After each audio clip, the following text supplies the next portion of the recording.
Hello and welcome to the Autocar Show. Now, the compact SUV segment has become a very popular choice of late. But the king of the compact segment, Maruti Suzuki, really didn't have an offering here. However, they're all set to make their entry with the S-Cross.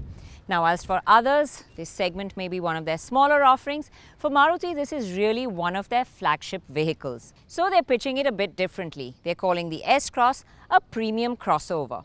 Is it strong enough to attract customers looking at this segment into the Maruti fold? Is what we're going to find out. Whilst other brands in this segment have styled what are technically their crossovers to look like SUVs, the S-Cross doesn't pretend to be anything that it isn't. The stance is very much like an overgrown hatch, and it really doesn't carry much muscle.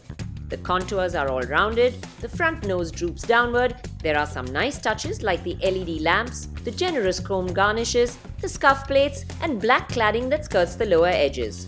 But it still comes across a little bland, and it's not a design that's going to make your heart beat faster.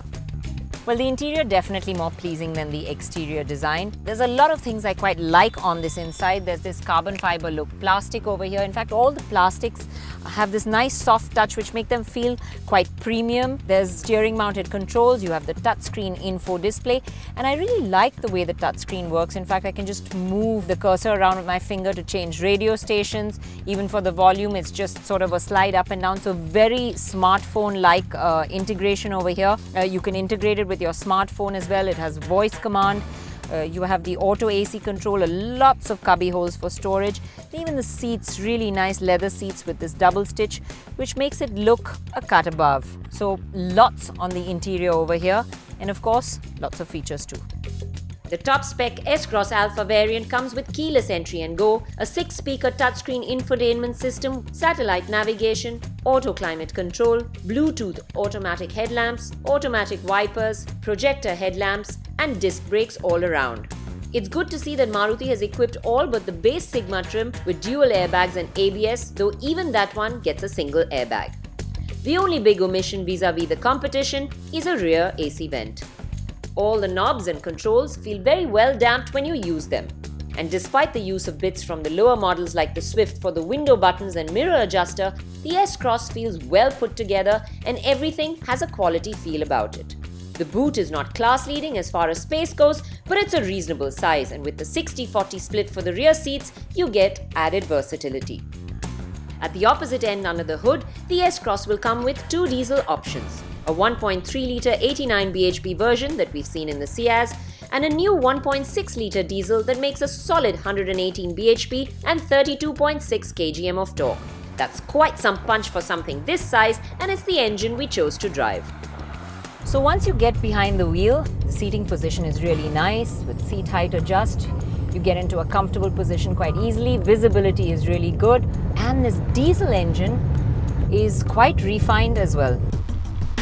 The 1.6-litre motor called DDIS 320 gets off the line smoothly, but you have to wait a while before you can really enjoy its power.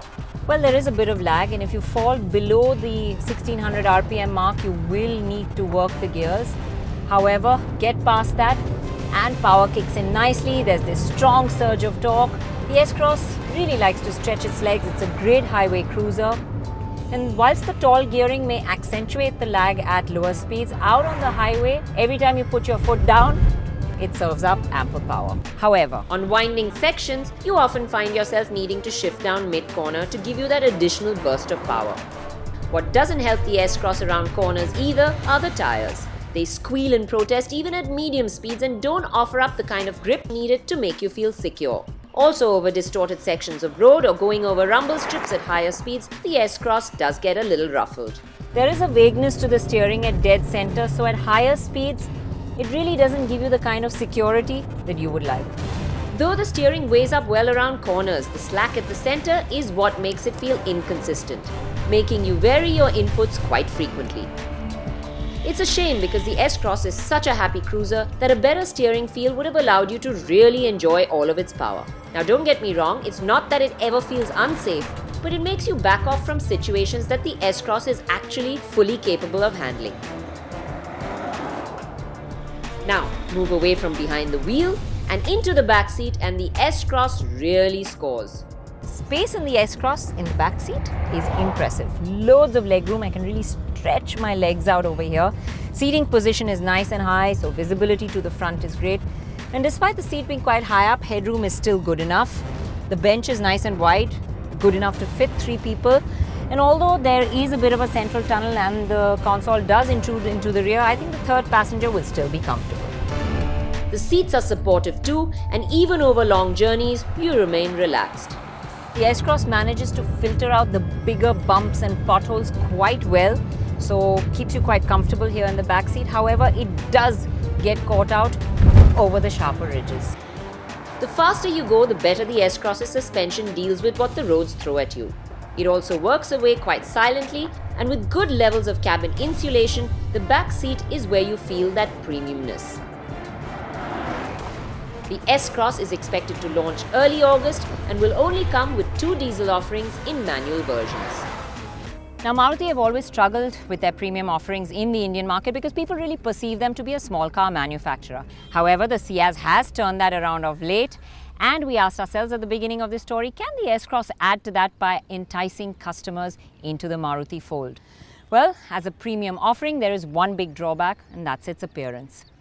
Well, the design is not premium and the bland looks are definitely not going to draw customers into the showroom. However, once they get past that, the S-Cross has a lot of strengths. It's got a very practical interior, it's packed with features, it's got a spacious, comfortable backseat. The 1.6-litre engine is refined, it's punchy enough, and it's a great highway cruiser. So, like all other Maruti offerings, this is a very sensible package, and we expect Maruti to price it aggressively too. Let's also not forget the strength of the Maruti brand and the peace of mind that it offers. What the S-Cross lacks in emotion, it definitely makes up for in practicality.